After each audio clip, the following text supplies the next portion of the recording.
Pastor Mike here. I want to read you a passage on beguilement. Beguilement is just a big word for deception. The serpent beguiled Eve in the Garden of Eden. And it's really what we're talking about when people conveniently leave out part of the scriptures and insert their own ideas in the place of God's. And so I'm reading from 2 Corinthians chapter 11. The Apostle Paul is dealing with false apostles beguiling the church, fake ministers pushing a fake Christ. And so here we go with 2 Corinthians 11 verse 1. Paul writes, I wish you would bear with me in a little foolishness.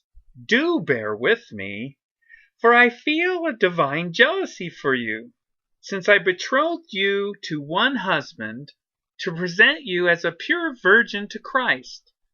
But I am afraid that as the serpent deceived Eve by his cunning, it's beguiled in the King James Version.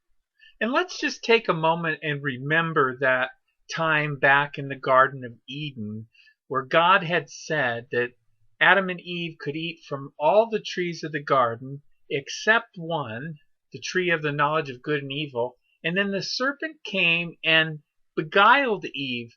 He deceived Eve and he spoke to her. He presented her with other information apart from what God had said, actually questioning what God had said, saying to Eve, did God actually say that you shouldn't eat from the tree of the knowledge of good and evil? And now Paul is writing in 2 Corinthians chapter 11 to the church at Corinth, where he's concerned that this very thing is happening with these fake ministers pushing a fake Christ. And so reading verse 3 again, but I am afraid that as the serpent deceived Eve by his cunning, your thoughts will be led astray from a sincere and pure devotion to Christ. For if someone comes and proclaims another Jesus than the one we proclaimed, or if you receive a different spirit from the one you received, or if you accept a different gospel from the one you accepted, you put up with it readily enough. Indeed, I consider that I am not in the least inferior to these super apostles. Those are the fake ministers pushing a fake Christ. Indeed, I consider that I am not in the least inferior to these super apostles, even if I am unskilled in speaking. I am not so in knowledge. Indeed, in every way we have made this plain to you in all things. Or did I commit a sin in humbling myself so that you might be exalted, because I preached God's gospel to you free of charge?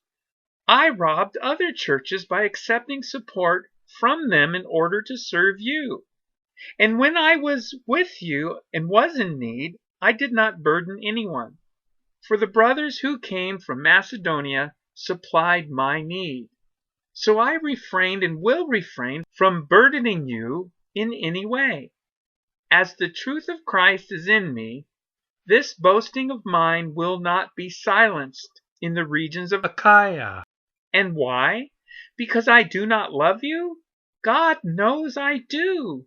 And what I am doing, I will continue to do, in order to undermine the claim of those who would like to claim that in their boasted mission they work on the same terms as we do.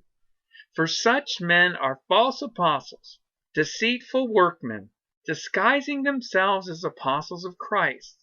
And no wonder, for even Satan disguises himself as an angel of light. So it is no surprise if his servants also disguise themselves as servants of righteousness.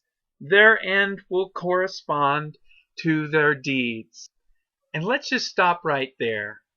And so again, the Apostle Paul is dealing with false apostles beguiling the church, fake ministers pushing a fake Christ, just like the devil deceiving Eve in the garden. And let me just close by saying, we are being led astray and away from the simplicity of the gospel, away from a sincere and pure devotion to Christ. We are being beguiled, just like what 2 Corinthians chapter 11 talks about, when people conveniently leave out part of the scriptures and insert their own ideas in the place of God's, and then want us to buy into it. He gives me love.